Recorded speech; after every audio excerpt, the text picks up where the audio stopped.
ฟังแล้วจำนำไปปฏิบัติ มันยังสัญญาใส่ได้บนฟังแล้วทิ้งใส่บ่ได้จังสันเสียเมื่อวันที่28ผมบอกไว้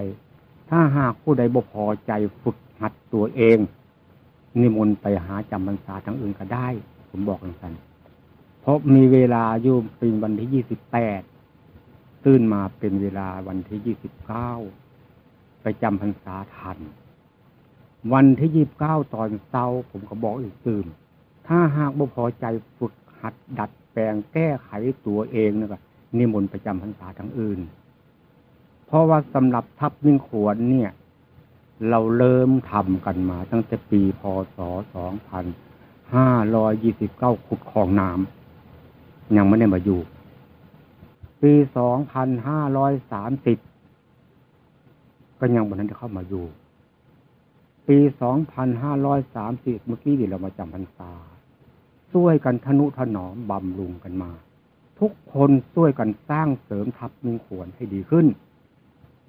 ทัพมิ่งขวนนี่เราจัดการให้เป็นสถานที่ปฏิบัติโดยตรง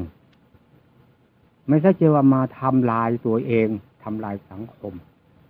ผมสั่งบอกว่าหนังสือพิมพ์ไม่ต้องดูผมบอกการนุ่งเสื้อนุ่งผ้าห่มเสื้อห่มผ้าการไปการมาการพูดการจาเราต้องฝึกหัดทุกคนเพราะเราจะฝึกหัดตัวเราดีแล้วจะได้สอนคนอื่นให้เป็นครูต่อไปนั่งก็นั่งดีๆยืนก็ยืนดีๆห่มผ้าก็ต้องเป็นระเบียบเรียบร้อยยังใส่ได้จะเป็นครูของคนไม่ใช่อยากทำอะไรทำไปตามอารมณ์นั้นบ่แม่นเฮาเว้ากันแล้วว่าสติความระลึกได้มันบ่แม่นระลึกได้มันคิดแล้วมันเว้าไปซื่อๆมันเข้าไปในความคิดบ่มีคนแบบนั้นบ่มีคนมีสติคำว่าสติความระลึกได้พอดีเว้าไปปึ๊บเราเว้าไปด้วยความคิดเว้าไปด้วยอารมณ์สติความระลึกได้บ่เนี่ยระลึกได้จับยังสติความรู้ตัวนี่สติความรู้ได้สัมปชัญญะรู้ตัวแล้วก็กลับความคิดประเภทนี้มันด้วยสติปัญญาหรือมันอยู่ได้โมหะโทสะโลภะเราต้องรู้จักถ้าหากไม่รู้จักกันก็แสดงว่าคนนั้นยังไม่ได้ฝึกหัดตัวเองที่ผมบอกนี่มื้อนี้เป็นมื้อแหลม8 ค่ำเข้าพรรษาผ่านมาแล้วเป็นเวลา7 มื้อการงานทุกสิ่งทุกอย่างครับต้องฝึกจริงๆถ้าไปบ่ฝึกเกิดนิมนต์ประจำภาษาทางอื่นก็ได้เดี๋ยวนี้พรรษาหลังยังมีครับผมสั่งต้องเชื่อฟังอันนี้เป็นคำสั่งได้ครับคำสั่งบอกให้ทำอย่างนั้นต้องทำบ่ทำบ่ได้มันเป็นการลบล้างมันเป็นการเนรคุณผมพูดด้วยความจริงใจเพื่อความหวังดีต่อพรรคพวกทุกองค์เนรคือกันพระคือกันญาติโยมคือกันอย่าคิดว่าผมดีแล้วบ่ดีความดีของหมู่เราซื่อๆนั่นเนี่ยเท่ากับปั้นเนี่ยความดีของผมเท่าดีกว่าดีกว่าทำไมจึงว่าดีกว่าคันหมู่พันว่าผมบ่ดีคนมาจำพรรษานำผมหลายคนท่านดีใครประจำนำเราให้คิดจังสิอยู่เสมอผมหวังดีมีคนมาผมก็รับต้อนบ่มีทางไปผมรับหวังว่าทุกคนต้องแก้ได้เรื่องนิสัยใจคออย่าเว้าไปตามมันกูดีแล้วละกูเป็นอย่างนั้นสิบ่แม่น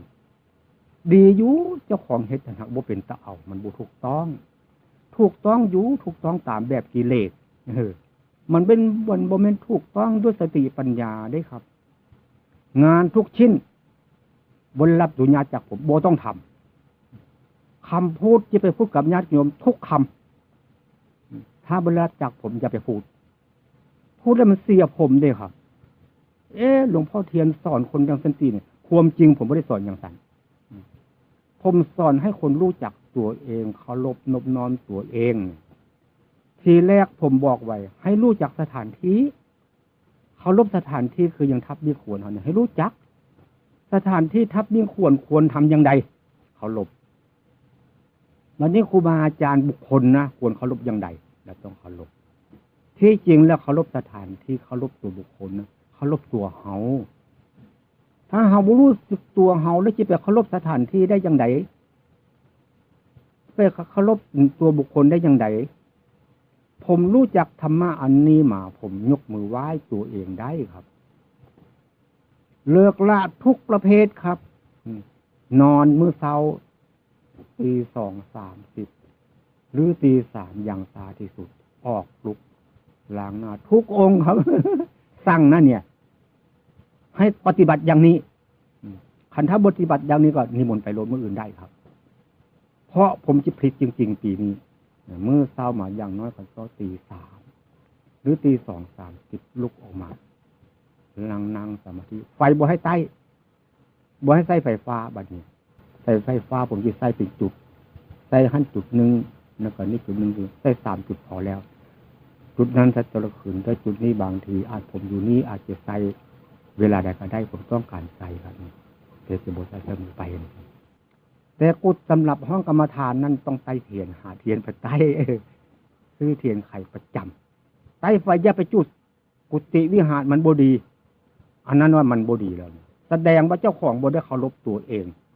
บ่ได้เบิ่งการเบิ่งงานไม่ยังนี่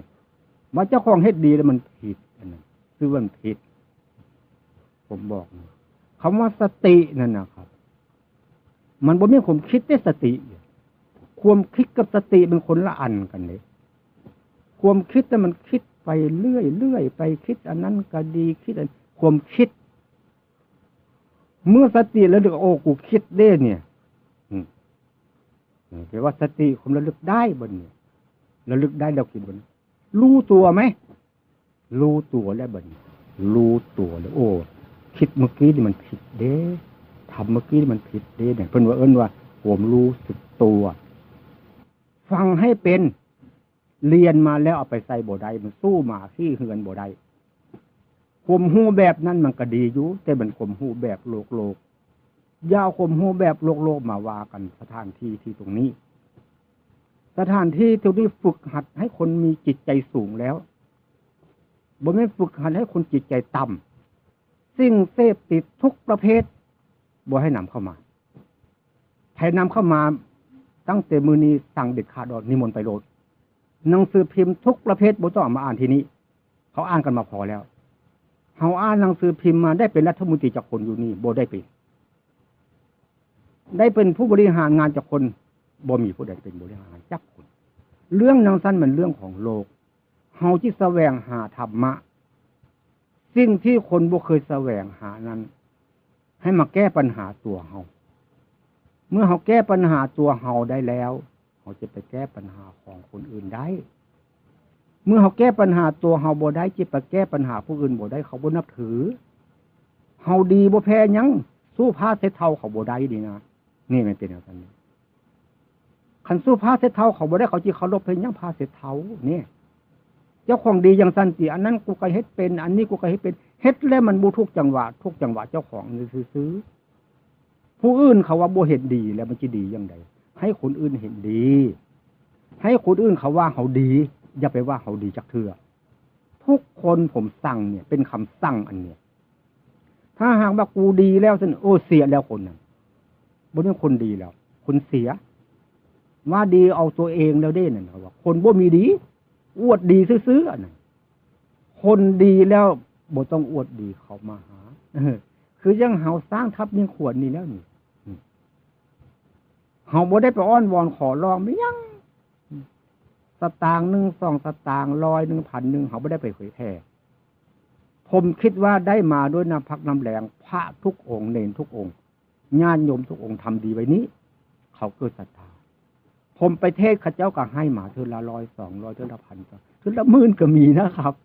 ข้าเจ้าให้มาผมบ่ได้เฮ็ดหยังผมพยายามทำเพื่อหมู่ก็ทำเพื่อผมหมู่ทำดีบ่ไม่ทำดีให้หมู่ได้ทำดีให้ผมทำดีบ่ผมทำดีให้หมู่บ่ไม่ผมทำดีให้หมู่แล้วทุกคนช่วยทำดีส่งเสริมกันเข้าอย่าปากอย่าเว้าอย่าคุยกันโดยที่ไร้ประโยชน์โดยที่บ่มีเหตุผลผมเบิ่งทุกมือผมเบิ่งพระเนรทุกองค์ นุ่งเสื้อนุ่งผ้าให้เป็นระเบียบเรียบร้อยอย่าสิว่าอยากนุ่งสังใดนุ่งไปคันเฮ็ดจังซั่นทำลายตัวเองทำลายหมู่ทำลายสังคมนิมนต์นิโรธผมบ่ห่วงผู้เดียวผมอยู่ได้เพราะว่าผมสร้างคุณดีความงามคนรู้จักผมหลายคนหมู่ท่านดีนะเขาไปหาเฮาบ่มีแต่เขาสิไล่หนีออกจากสำนักคันเขาไล่หนีจากสำนักเขาเป็นคนดีบ่ดีคนชั่วให้เข้าใจว่าเขาเป็นคนชั่วเขายังอยากให้เฮานี้ไผบ่อยากปากอยากเว้านำเฮาแล้วซื่อว่าเฮาชั่วแล้วให้สำนึกอยู่เสมออันนี้มีคนไปคนมายกมือไหว้อันนั้นคนดีมีคนไปคนมาถามเขาบ่อยากปากอันนั้นคือว่าคนซัวให้เข้าใจอย่างสั้นเฮาดีแล้วพ่อแม่อ้ายน้องดีนำเฮาดีแล้วเพื่อนฝูงดีนำเฮาไปทางใดนิมนต์มาสอนผมเด้อครับเฮามีความรู้บ่แม่นสิฮู้แต่เว้าซื่อๆการกระทำมันเสียนั่นมันบ่คุ้มค่าเด้ครับอย่าให้มันเสียถึงการกระทำอย่าให้มันเสียถึงการพูดอย่าให้มันเสียถึงการสอนให้มันได้3อย่างนี้ชื่อว่าพระธรรมพระทำการพระทำงานพระพูดพระเว้าพระนึกพระคิดเขาเอิ้นพระธรรมพูดเสียออกไปทำเสียออกไปคิดเสียออกไปเขาว่าผีเว้าบนพระเว้ามันเสียอันนั้นให้เข้าใจว่าพระธรรมคือเฮานี่แหละธรรมพระพุทธเจ้าทุกพระองค์ต้องเคารพพระธรรมพระพุทธเจ้าก็เคารพพระธรรมนี่กับพระธรรมนี่ตัวเฮาเนี่ยพระธรรมคันถ้าเฮาบ่เห็นจังซี่เฮาจะบ่เห็นพระธรรมจักเทื่อเฮาจะบ่ได้ไปสอนพระธรรมจักเทื่อเฮาจะบ่ได้เห็นพระสงฆ์ผู้ปฏิบัติตามพระธรรมจักเทื่อพระสงฆ์ก็คือตัวเฮาเนี่ยปฏิบัติตามสติปัญญาอย่าสู้ว่าตามความคิดอันคนให้ไปตามความคิดนั้นบ่แม่นเขาเอิ้นว่าวิปัสสนุอุปกิเลส16ประการผู้ได้เรียนเป็นมหากมีในอยู่นี่หมู่ท่านเขียนหนังสือเป็นทุกองค์อ่านหนังสือได้ทุกองค์ผมเขียนหนังสือบ่เป็นอ่านหนังสือบ่เป็นแต่ผมเป็นคนพูดก็จริงทำก็จริงทำไมพูดจริงทำโยให้ว่าคนเขตอำเภอหนึ่งเนี่ยที่มาพิษธรรมะอันนี้ขึ้นมาผมว่ายากเลยคนจำนวนในเมืองไทยเนี่ย50 กว่าล้านคนบ่พอล้านคนได้ว่าธรรมะแบบผมนี่ครับจังหวัดเลยเนี่ยเพราะว่าผมเนี่ยผู้หนึ่งครับเริ่มปฏิบัติมาเป็นโยมมิสด้วยนี่นะครับผมเสียสละทุ่มเทมาตั้งแต่เป็นโยมผมครับผมว่าธรรมะอันนี้ทำให้คนทุกคนพ้นทุกข์ไปได้จริงความทุกข์นั้นเฮาบ่ฮู้จักคือว่าเอาทุกข์นั้นมาเป็นความสุขเพิ่นว่าอย่าเห็นทุกข์เป็นสุขว่าซั่นอย่าเห็นผิดเป็นทุกข์อย่าเห็นนรกเป็นสวรรค์อย่าเห็นกงจักรเป็นดอกบัวมันเห็นไปจนได้เห็นผิดเป็นทุกข์แท้ๆแต่ก่อนเห็นทุกข์เป็นสุขเห็นชั่วเป็นดีไปว่าซั่นบ้านมาปฏิบัติธรรมมีโอโบแมนอันทุกข์เป็นทุกข์สุขเป็นสุขผิดเป็นผิดทุกข์เป็นทุกข์คนอื่นสัจจะแปลว่าของจริงเฮาเฮ็ดจังใดเพิ่นก็ว่าจังซั่นแล้วนี่เป็นของจริงโดยสมมุติอันคนอื่นสมมุติบัญญัติขึ้นมาเขาบ่เชื่อฟังเด้ครับคนอื่นสมมุติบัญญัติปรมัตถ์บัญญัติขึ้นมาเพราะมันบ่ดีคนบ่เห็นดีเพราะเอิ้นบัญญัติขึ้นมามันบ่ดีว่าซั่นอัฏฐะอัฏฐะก็คือตัวความคิดทุนแล้วบัดอัฏฐบัญญัติมันคิดขึ้นมาเฮานึกคิดไปจังซี่อริยะบัญญัติอริยบุคคลได้บัดนี้จึงเป็นอันผู้มีสติครับมันคิดขึ้นมาเลยเห็นดูโอ้มันคิดได้เมื่อกี้นี่อันนั้นเพิ่นเอิ้นมีสติสติจึงความระลึกได้สัมปาสัญญาความรู้ตัวแล้วมันคิดเมื่อกี้นี่ว่าซั่นเอาตัวนี้ไปส่องตัวหลังไปได้ครับนี่ผมตั้งใจมาพูดมาว่าให้ฟังการงานทุกชิ้นบนรับคำพูดจากผมอย่าไปทำทุกอย่างทีเดียวสั่งเด็ดขาดมือนี้ถ้าหากให้บ่ปฏิบัติอย่างนี้มื้ออื่นเช้านิมนต์ไปฉันจังหันหน้าก็ได้บ่งอครับผมบ่งอแท้ๆเพราะผมจะพยายามพิษที่ตรงนี้แท้ๆปีนี้ครับจำนวนพระอยู่นี่เนรอยู่นี่ผมว่าได้จาก2-3 องค์ก็จะดีผมตั้งใจไว้อย่างไรทุกองค์ ที่ผมว่านี่ญาติโยมคือกันมานี่บ่งอแท้ๆจิงอจังได๋คันงอคนที่มันสิได้สอนคนดีบ่มันก็ไปเอาใจคนซะหนัวบ่ต้องเอาใจสอนทุกอย่างผมสูบบุหรี่ครับคราวนั้นผมว่าเห็นสูบบุหรี่มันโก้ครับยากระป๋องพุนามือแดงมัดพอดีผมปฏิบัติธรรมนั่นเลิกได้ตั้งแต่เมื่อนั้นจนเท้ามือนี้ครับสิ่งที่ซั่วๆผมบ่เอามาเว้าผมบ่เอามาคิดแท้ๆบ่เอามาเว้าบ่เอามาทำบ่เอามาคิดหยังมันเสียมันเป็นนิสัยเรียกว่าการละนิสัยละสันดานนี่ละยากครับเรียกว่าอย่าปากอย่าเว้าเบิ่งตัวเฮาสิละได้ถ้าเฮาฟังแต่เว้าแล้วบ่ได้เบิ่งตัวเฮาเด้ครับมันสิละบ่ได้เด้ละบ่ได้เป็นคนบ่ดีเด้ครับเว้าซื่อๆสิเฮาละได้แล้วก็ดีเฮาจังได๋โอ้แต่ก่อนพระองค์นั้นเณรองค์นี้เป็นอย่างนั้นพรรษาแล้วเป็นอย่างนั้นพรรษาก่อนๆเป็นอย่างนั้นปีนี้คือรู้สึกว่าดีขึ้นจากน้อยทอเม็ดเขาเปลี่ยนกันยังดีนะครับต่อมาปีต่อไปทอเม็ดเขาหักครึ่งต่อไปก็จะได้เท่ากับเม็ดเขาบ่หักไปอย่างนั้นบัดนี้เปรียบเทียบให้ฟังขี้แก้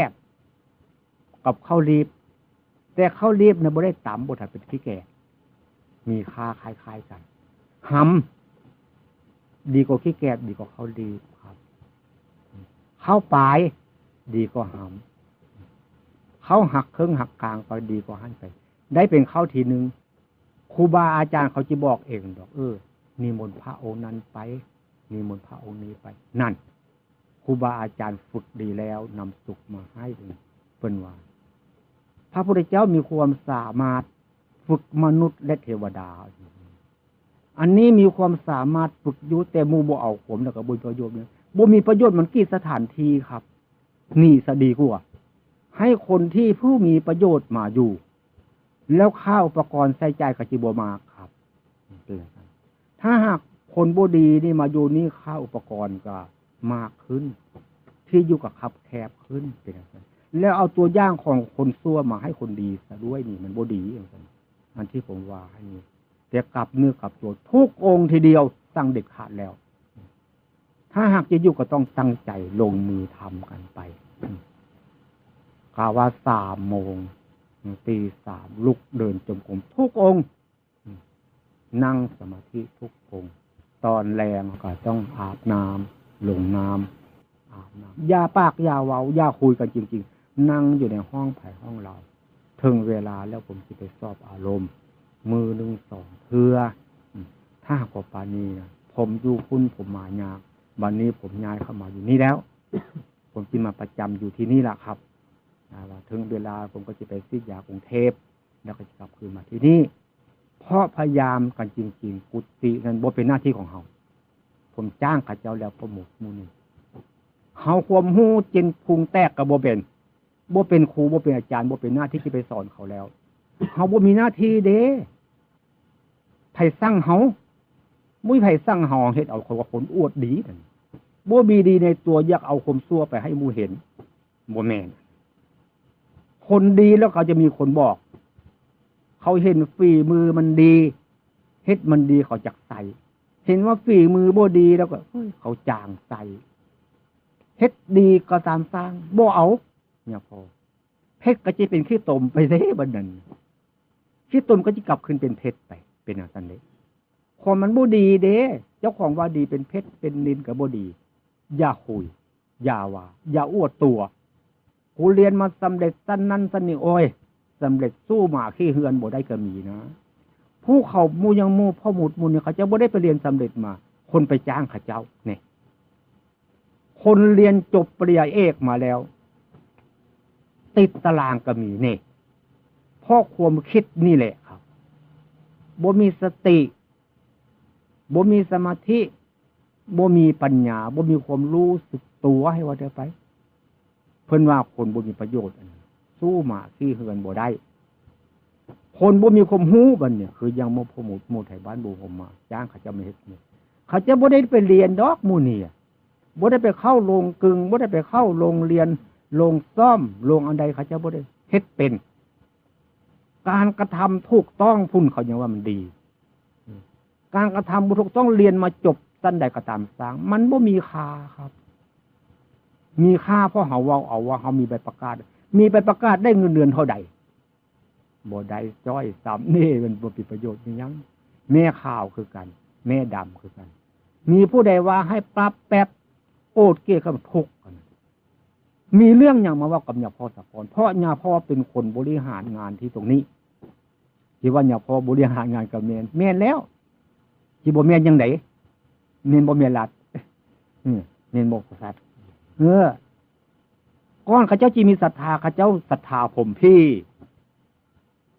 เขาเจ้ามีศรัทธาและเขาเจ้าอย่างยกให้ครับที่อันพวกเขาเจ้าบ่ศรัทธาก็ได้หาเงินสดใสเขาเจ้าไปหมดเงินล้านกว่าบาทแล้วได้เฮาเฮ็ดเนี่ยครับแล้วหมู่บ่ได้ไปหาเงินมาซอยคนละ 1,000-2,000 ดอกครับคนละหมื่นก็บ่มีแต่ผมไปหั่นมานี่เทศทันเทศนี่แล้วก็มีเอาพวกมาให้เฮาพยายามถนอมกันดูพอทุกคนช่วยกันสร้างดีได้หมู่เพิ่นบ่ได้ไปหักสร้างกลุ่มดีไว้นี่บัดนี้นี่ก็เท่ากับหมู่ไปเป็นจังซี่ผมไปเด้เขาเจ้าเอิ้นผมเด้แม่นบ่เนาะนี่แล้วก็หมู่ทำงานทางหลังเนี่ยมันก็ซอยกันเพิ่นเอิ้นคลีน2ปากคลีนปากเดียวมาจับเด็กบ่อยู่เพิ่นว่ามันมีคลีน2ปากจับเด็กแดงเด็กฮ้อนมันอยู่ได้ยังว่าความเลือดร้อนความสับสนวุ่นวายอย่านำมาแท้ๆได้ยินทุกองค์ผมสร้างนี่แม่นบ่ครับเลิกตั้งแต่มื้อนี้เป็นต้นไปหนังสือพิมพ์เข้ามานี่ผมด่าลบเดียวบ่เป็นพระแล้วนำผีแล้วนั่นคนมันต้องจำได้นี่ครับผีมันจำบ่ได้ครับคนกับผีจึงว่ากันบ่เป็นผู้มีตาทิพย์จึงเห็นผีคนบ่มีตาทิพย์มันจะเห็นผีบ่ผีคือคนเว้ายากพูดยากสอนยากเขาก็บักผีเอาซั่นเกินมันเว้ายากเนาะคันเป็นผู้ชายคันผู้หญิงก็มึงนี่เกินก็คือผีตัวอี้ผีเกินมันเว้ายากพระเนนคือกันพระเนนเว้ายากกับพระนี่ก็เป็นผีเด้เหมือนเว้ายากเนี่ยบ่เป็นคนนั่นผีรูปร่างหน้าตาแข้งขาเป็นคนก็จริงครับเป็นผีใจมันเป็นผี